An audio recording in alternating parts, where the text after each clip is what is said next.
અમદાવાદ જિલ્લામાં આવેલા પ્રખ્યાત પક્ષી અભયારણ્ય નળ સરોવરમાં સંવેદનશીલ પક્ષી આવાસ વિસ્તારમાં ઉચ્ચ ક્ષમતાવાળી હેલોજન લાઇટ સ્થાપિત કરતા આવેદનપત્ર પાઠવવામાં આવ્યું. નળ સરોવર પક્ષી અભયારણ્યમાં માર્ગદર્શકો ગાઈડ્સ દ્વારા ડીએફઓ નળ સરોવરને લેખિત મૌખિક રજૂઆત કરવામાં આવી હતી. વિદેશી પક્ષીઓ માટે હેવી હેલોજનથી પક્ષીઓને કુદરતી પ્રવૃત્તિઓ, આરામ, સ્થળાંતર અને વર્તનને લઈને પ્રતિકૂળ અસર પડે છે. પ્રકાશના કારણે પક્ષીઓના વિક્ષેપ સર્જવાની તેમજ તેમની સુરક્ષા માટે જોખમ ઊભું થવાને લઈને પ્રખ્યાત પક્ષી અભયારણ્ય નળ સરોવરના માર્ગદર્શકોની લેખિત રજૂઆત કરવામાં આવી હતી. વન્ય જીવન અને નળ સરોવર હિતમાં યોગ્ય કાર્યવાહી કરવા માટે નળ સરોવરના ગાઈડ્સ દ્વારા ડીએફઓ અધિકારીને લેખિત મૌખિક રજૂઆત કરવામાં આવી હતી.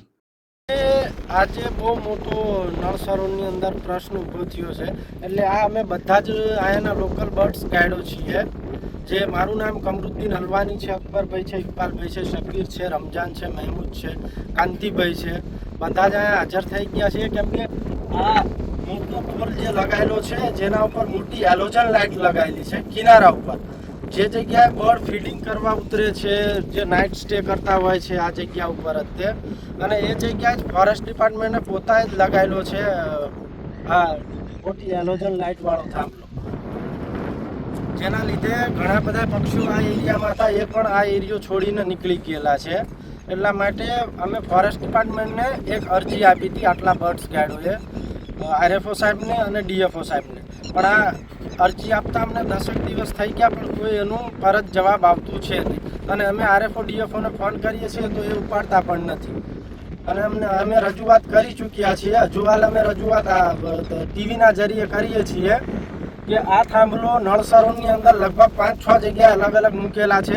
પ્લસ 3 વર્ષની અંદર જે રાતના પેટ્રોલિંગમાં જતા લોકો 30-40 હાથ મોટી ટોર્ચ લઈને આખા સરોવરમાં ફરે છે. એટલે જે નળ સરોવરની અંદર પક્ષીઓ ફીડિંગ રાતના કરતા હોય છે એ બહુ ડિસ્ટર્બ થાય છે. બેસેલા પક્ષીઓ નાઇટ સ્ટેવાળા પણ બહુ ડિસ્ટર્બ થતા હોય છે. જે હજારો કિલોમીટરથી પક્ષીઓ આવે છે નાઇટ આ જગ્યાએ ફીડિંગ માટે, અને નાઇટ સ્ટે કરતા પક્ષીઓને ડિસ્ટર્બ કરે છે. પોતે જ ફોરેસ્ટ ડિપાર્ટમેન્ટ જેમને રક્ષણ માટે રાખ્યા હતા એ જ અત્યારે આ પક્ષીઓને ડિસ્ટર્બ કરવા ઉતરી ગયેલા છે. તો એમને કઈ રીતે રોકવા?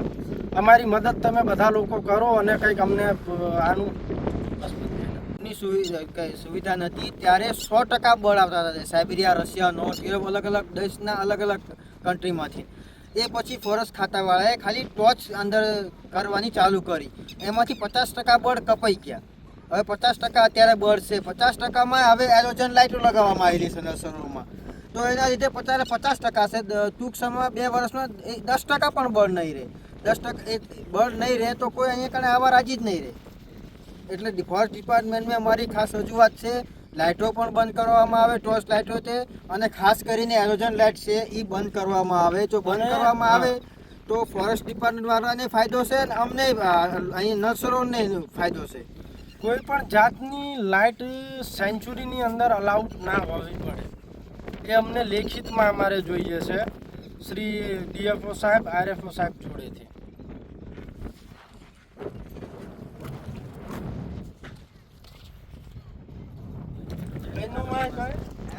પોલ લગાવેલો છે એના પર હેલોજન લાઇટો છે મોટી મોટી, એના લીધે બહુ પક્ષીઓને નુકસાન છે. જે આ જગ્યાએ ફીડિંગ કરતા હતા અને જે નાઇટ સ્ટે કરતા હતા એ પક્ષીઓ માટે બહુ હાનિકારક છે આ લાઇટો.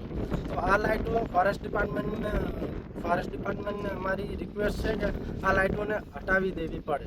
આ લેનો બોક્સ જાય ત્યાં લગી જે વિદેશી પક્ષીઓ આવતા હોય એ આવવાના બંધ થઈ જાય. જે વિદેશી પક્ષીઓ નળ સરોવર આવવાના બંધ થઈ જાય, એના લીધે જે બહારના જે સહેલાણીઓ અહીંયા આવવાના છે એ પણ બંધ થઈ જાય. વિદેશી પક્ષીઓ ના રહે પછી નળ સરોવરનું નામ જ નહીં રહે. દર સમય જેમ જશે તેમ નળ સરોવર ત્યાં લોકો આવા ઈચ્છે જ નહીં એકણે.